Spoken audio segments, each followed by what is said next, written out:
बात 2016 की है। न्यू दिल्ली में अमेरिकन एम्बेसी है। अमेरिकन एम्बेसी के साथ एक अमेरिकन एम्बेसी का स्कूल है जिसमें सारे बच्चे पढ़ते हैं, एम्बेसी के स्टाफ के भी और बाकी और भी लोग। इसी स्कूल में एक वक्त में एक लड़की असिस्टेंट मैनेजर हुआ करती थी, नाम लीना शर्मा। लीना शर्मा मध्य प्रदेश के होशंगाबाद जिले के सुहागपुर की रहने वाली थी। माँ बाप अमीर थे, काफ़ी ज़मीन जायदाद, तो बचपन में ही अच्छी पढ़ाई एजुकेशन के लिए फैमिली वाले दिल्ली शिफ्ट हो गए और दिल्ली में ही लीना ने अपनी पढ़ाई पूरी की। पढ़ाई लिखाई पूरी करने के बाद उसे अच्छी खासी अमेरिकन एम्बेसी स्कूल में नौकरी मिल गई, असिस्टेंट मैनेजर की ज़िंदगी सब ठीक ठाक चल रहा था। उधर गांव में उसके ज़मीन थी सुहागपुर में, करीब 22 एकड़, अच्छी खासी करोड़ों रुपए की ज़मीन। चूंकि वो दिल्ली में रहती थी, एक और बहन कहीं और, तो उस ज़मीन की देखभाल करने के लिए कोई था नहीं, एक सिर्फ मामा थे। तो बीच में लगा कि ज़मीन कोई हड़प न ले, तो लीना शर्मा ने तय किया कि वो गांव जाएगी और अपने उस ज़मीन की फेंसिंग कराएगी ताकि ज़मीन की हिफाजत की जा सके। इसके बाद वो गांव पहुंचती है, यही सुहागपुर मध्य प्रदेश में। दिल्ली से भोपाल जाती है, फिर भोपाल में अपने एक दोस्त के साथ रहती है, फिर वहाँ से वो इस होशंगाबाद ज़िले के सुहागपुर पहुंचती है। 28 अप्रैल 2016 वहाँ गई। उसके बाद 29 अप्रैल की सुबह उसे फेंसिंग करानी थी। उसने पहले ही मजदूरों और बाकी लोगों से बातचीत कर ली थी, फेंसिंग के लिए ज़रूरी तार और बाकी चीज़ें मंगा ली थी। लेकिन फिर 29 अप्रैल 2016 के बाद लीना शर्मा का कोई पता नहीं चलता, ना दोस्तों के कांटेक्ट में, ना अपनी सिस्टर के कांटेक्ट में। और धीरे धीरे वक्त बीत रहा है और लीना शर्मा की किसी से बात नहीं हो रही। इधर वो दोस्त जिनके साथ वो लगातार चैट करती, बातचीत करती, वो उसे मैसेज पे मैसेज, कॉल पे कॉल, लेकिन मोबाइल स्विच ऑफ। उधर सिस्टर भी परेशान। करते करते करीब 7 दिन बीत गए। 7 दिन के बाद अब मई का महीना आ गया, 2016। मई के महीने में एक रोज लीना जो शर्मा थी, उसके मामा प्रदीप शर्मा, वो सुहागपुर पुलिस स्टेशन पहुंचते हैं और वहां जाकर एक रिपोर्ट लिखाते हैं। रिपोर्ट लिखाते हैं कि उनकी भांजी जो दिल्ली में रहती है, वो मध्य प्रदेश पहले भोपाल गई और फिर यहाँ ज़मीन की फेंसिंग के लिए आई थी, और 28 अप्रैल 2016 की सुबह से वो गायब है। हमने उसको काफ़ी ढूंढने की कोशिश की, उसका मोबाइल बंद है। मुझे पहले लगा कि वो चली गई अपने दोस्तों रिश्तेदारों के पास से, दिल्ली लौट गई होगी, लेकिन लगातार उसका मोबाइल बंद आ रहा है, इसलिए मुझे कुछ डाउट हो रहा है। तो लीना शर्मा गायब है, उसे ढूंढा जाए। अब लीना शर्मा की गुमशुदगी की रिपोर्ट लीना शर्मा जब आखिरी बार गायब हुई, उसके 7 दिन के बाद उसके मामा ने पुलिस में लिखा दी। अब इधर फैमिली, उनकी सिस्टर, बाकी लोगों को पता चला, सब परेशान, सब ढूंढ रहे हैं, कोई सुराग नहीं। इधर उस वक्त जो दोस्त थे, उन दोस्तों को भी जैसे जैसे वक्त बीतता जा रहा है वो परेशान हो रहे हैं। लगभग 2 हफ्ते और निकल गए, 15 दिन बीत गए इस लीना शर्मा को गायब हुए। अब दोस्तों ने सोशल मीडिया पे एक मुहिम चला ली, सेव लीना शर्मा। अब जब मुहिम चली तो ख़ासतौर पर मध्य प्रदेश में, भोपाल में, तो आला पुलिस अफसरों तक भी याद बात गई। अब उसके बाद सुहागपुर पुलिस स्टेशन और वहाँ के जो इलाके के आला अफसर थे, उनके ऊपर प्रेशर डाला गया कि भाई अब ढूंढो, क्योंकि एक लड़की गायब है, तब मिल रही। अब सोशल मीडिया का प्रेशर था, बाकी सारी चीज़ें थी। पुलिस ने कहा अब ढूंढते हैं। अब पुलिस ने मामा के एफआईआर के हिसाब से बयान लेने शुरू किए। अब एक तो लीना शर्मा का मोबाइल नहीं मिल रहा था। पुलिस को शुरुआत में लगा कि वो लौट आएगी, इसलिए उसने ठीक से जांच भी नहीं की थी। लेकिन अब सोशल मीडिया पे मामला तूल पकड़ने लगा तो पुलिस ने सचमुच अब ईमानदारी से जांच शुरू की। तब उसने देखा कि एफआईआर में लिखा हुआ कि 28 अप्रैल 2016 की सुबह से लीना गायब है।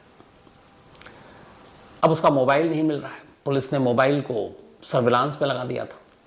15 दिन के बाद जब पुलिस सीरियस हुई तो आखिरकार सर्विलांस से उस मोबाइल का पता चला, और पता चला कि एक पिपली इलाका है, वहाँ से करीब 30 किलोमीटर दूर इस सुहागपुर से, वहाँ पे ये फ़ोन एक्टिव है।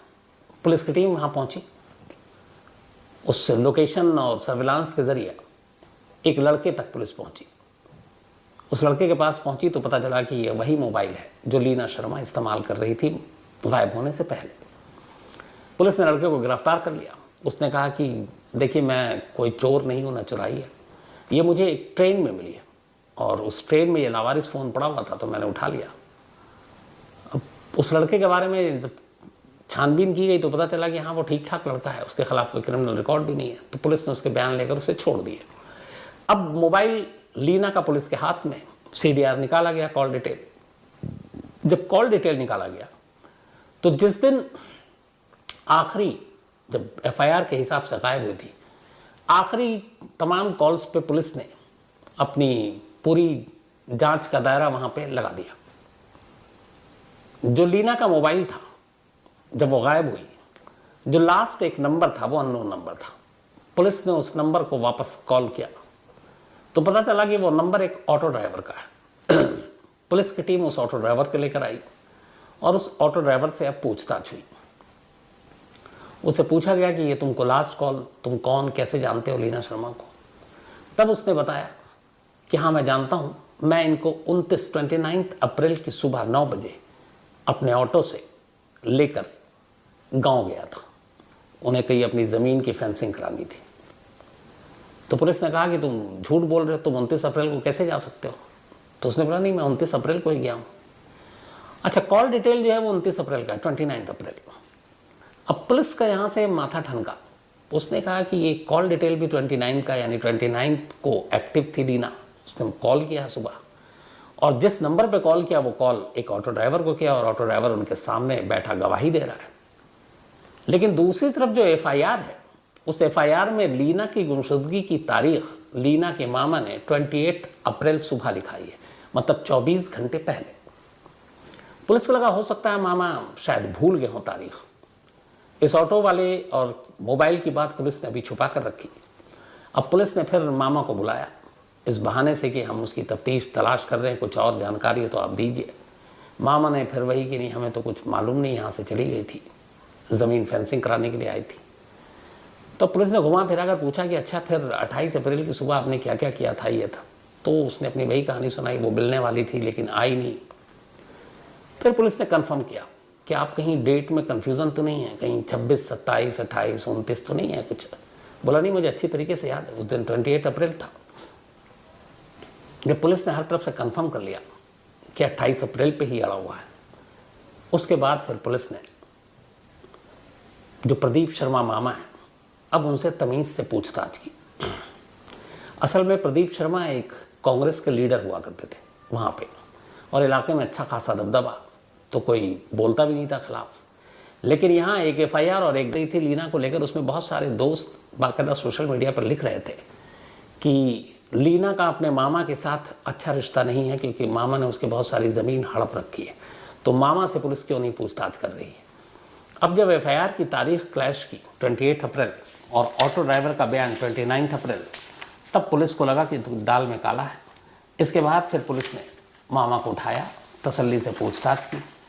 अब मामा पहली बार टूट गया। फिर मामा ने कहानी सुनी। कहानी ये थी कि कुल 22 एकड़ ज़मीन थी। 22 एकड़ ज़मीन गांव में थी, बच्चे सब बाहर पढ़ रहे थे, तो ज़मीन पे फसल उगाते, जो भी उसमें पैसे थोड़े बहुत मिल जाते वो इन लोगों को भेज देते। प्रदीप शर्मा की अपनी भी ज़मीन थी अलग, लेकिन 22 एकड़ ये ज़मीन लवीना और उसकी फैमिली की थी। तो किसी ने कहा कि अब उस 22 में से करीब 10 एकड़ ज़मीन पर प्रदीप शर्मा ने एक तरह से कब्जा ही कर रखा था, फसल वसल उगाता। अब चूंकि मामा था तो कई बार रिलेशन में होता है कि अच्छा छोड़ दो, चलो फसल ही उगा रहा, कोई बात नहीं, ज़मीन हमारी हो गई। इधर इस बीच में फैसला किया लवीना ने कि अब वो गांव जाकर अपने ज़मीन की पूरी 22 एकड़ ज़मीन की फेंसिंग करा लेगी ताकि वो सुरक्षित रहे। तो उसने मामा को फ़ोन किया। मामा को लगा कि अगर ये पूरे 22 एकड़ की कर देगी तो वो 10 एकड़ भी उधर चला जाएगा, हमारे हिस्से कुछ आएगा नहीं, मामा लालची। इसके बाद 26 अप्रैल को दिल्ली से निकलती है लवीना, भोपाल जाती है और फिर भोपाल से ही वो फ़ोन पे बात करती है, उसके कुछ जानकार थे, उनके ज़रिए 2-3 मज़दूरों का इंतज़ाम करती है, फेंसिंग के लिए ज़रूरी चीज़ों का इंतज़ाम करती है और फिर पहुंच जाती है सुहागपुर सुबह। वहाँ पहुँचती है, मामा को उसने इन्फॉर्म कर दिया था, मामा भी वहाँ पहुँच गया, फेंसिंग शुरू होने वाली थी। तब मामा एंड टाइम पर कहता है कि तुम अभी क्यों फेंसिंग करा रही हो, मुझे भी अपनी ज़मीन, चूँकि उसकी ज़मीन से लगता हुआ मामा की भी अपनी ज़मीन थी, उसने कहा मुझे भी अपनी ज़मीन की फेंसिंग करानी है, तो जब मैं कराऊंगा तो एक साथ करा दूंगा और तुम परेशान मत हो, तुम्हें बार बार आना भी नहीं पड़ेगा। तब तक लवीना को कुछ शक था नहीं, उसने कहा ठीक है मामा। उसने जो फेंसिंग के लिए सारा सामान लाया था, अपनी ज़मीन के बराबर में एक घर था, उसके पड़ोसी एक तरह से पुराने जानकार, उसने वहाँ सब कुछ रखवा दिया। मजदूर चले गए, अब सिर्फ 3 लोग बचे, एक मामा और उस मामा का 2 खास नौकर। मामा ने सुबह अपने दोनों नौकरों से कहा था कि अगर ये फेंसिंग कराने पर अड़ी रही तो हम इसे मार डालेंगे। अब सब चले गए तो उसने कहा आओ तुम मेरे साथ। वो अपने घर के पीछे ले गया, वहाँ कोई था नहीं, खेत के पास कोई परिवार दूर रहता था। वहाँ ले जाकर फिर उसने उससे कहा कि तुम ये फेंसिंग मत कराओ और ये 10 एकड़ ज़मीन हमें दे दो। लवीना ने मना कर दिया। इसी दौरान पीछे से एक नौकर आया, उसने एक वजनी पत्थर से लवीना के सर पर हमला किया। फिर उसके बाद दूसरे ने हमला किया, लवीना गश खाकर नीचे गिर गई। इसके बाद डंडा उठाया और खुद मामा ने अब लवीना को पीटना शुरू किया और फिर बोलने लगा कि जाकर भाग कर तुम ट्रॉली ट्रैक्टर लेकर आओ। दूसरा नौकर ट्रॉली ट्रैक्टर लेकर जितनी देर तक आया, उतनी देर में अगले करीब 5 से 10 मिनट तक मामा अपनी ही भांजी को बेतहाशा पीटता रहा डंडे और पत्थरों से, जब तक कि उसे यकीन नहीं हो गया कि लवीना मर चुकी है। जब वो मर गई तो फिर उसने उसकी लाश को ट्रैक्टर में डाला, दोनों नौकर के साथ बैठे, और वहाँ से कुछ दूर एक जंगली इलाका है जहाँ पे जंगली नाला है। उस नाले में कभी पानी आता है, कभी सूखा होता है। वहाँ जाकर इन तीनों ने नाले का गड्ढा खोदा। उस ट्रैक्टर में पहले से ही इन्होंने यूरिया और नमक रख रखा था ताकि लाश जल्दी गले। गड्ढा खोदने के बाद खुद मामा ने अपनी भांजी के सारे कपड़े जिस्म से उतार लिए ताकि उसके कोई शिनाख्त न रहे। वसीयतनामा भी एक लेकर आई थी, जो 22 एकड़ की ज़मीन थी लवीना अपने साथ, वो वसीयतनामा भी उससे निकाल लिए, उसके सारे गहने वहने निकाल लिए। फिर उसके बाद उस गड्ढे में लवीना को डालकर उस पर से यूरिया और ये नमक वमक डालकर उसे बंद कर दिया। वापस आया, खामोश बैठा रहा। 1 हफ्ते बाद उसे लगा कि कहीं ये खबर ना आ जाए कि वो मुझसे मिली थी। तब उसने जाकर खुद ही गुमशुदगी की रिपोर्ट लिखा दी। जब उसने ये कहानी सुनाई, 15 दिन के बाद अब पुलिस की टीम मामा और उसके 2 नौकरों को लेकर उस जंगली नाले पर जाती है। जंगली नाले पर जाने के बाद उन्हीं तीनों से कहा जाता तुमने कहाँ किया, खुदाई करो। फिर खुदाई होती है। उस खुदाई के बाद अंदर से आधी अधूरी लाश निकलती है, क्योंकि 15 दिन हो चुके थे और नमक और यूरिया वैसे ही डाला गया था। तो लाश इस हालत में नहीं थी कि पहचानी जा सके। फिर उसको निकाला गया, हॉस्पिटल भेजा गया। अब ये कि ये लवीना है, कातिल तो खुद कह रहा है, लेकिन कानून नहीं मानता जब तक सबूत ना हो। तो फिर लवीना की उस लाश की शिनाख्त के लिए भोपाल में रहने वाली लवीना की सिस्टर से DNA सैंपल लिया गया और इसके बाद उस DNA सैंपल को भेजा गया। कुछ दिनों के बाद रिपोर्ट आई, DNA सैंपल मैच कर गया, यानी कंफर्म हो गया कि ये लाश लवीना की है लाश। इसके बाद पुलिस ने इन तीनों को गिरफ्तार कर लिया, गिरफ्तार करके जेल भेज दिया। लेकिन करीब 9 महीने और 11 महीने के बाद तीनों जमानत पर बाहर भी आ गए। ये भी एक पहलू हमारे यहाँ कि सब कुछ कंफर्म हो गया और मर्डर का केस है, लेकिन 9 और 11 महीने, 9 महीने के बाद मामा खुद जेल से बाहर आ गया और 3 महीने उसके बाद दोनों नौकर भी जेल से बाहर आ गए। इसके बाद चार्जशीट हुई, ट्रायल चलता रहा। अभी मार्च 2 महीने पहले 2023, मतलब के 7 साल के बाद सुहागपुर की अदालत ने अपना फैसला सुनाया और फैसला ये था कि इन तीनों ने ही लवीना का कत्ल किया है और जिस तरीके से मामा ने कत्ल किया, कत्ल करने के बाद जो साजिश बुनी, उसको देखते हुए इन तीनों को उम्र कैद की सज़ा दी जाती है। उम्र कैद यानी ये जब तक जिंदा है जेल के अंदर रहेंगे। तो आखिरकार 7 साल के बाद ये सज़ा मिली इन कातिलों को।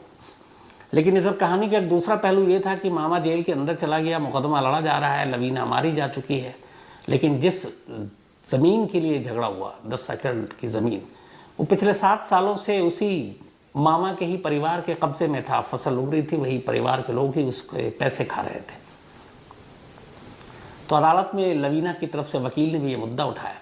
तो इन तीनों को उम्र कैद की सज़ा सुनाने के साथ साथ अदालत ने एक और फैसला सुनाया और वो ये कि जो पूरी ज़मीन है 22 एकड़, वो लवीना के जो सबसे नज़दीकी कानूनी वारिस हैं उनको दिया जाए, जिसमें ज़ाहिर है उसकी एक बहन होगी।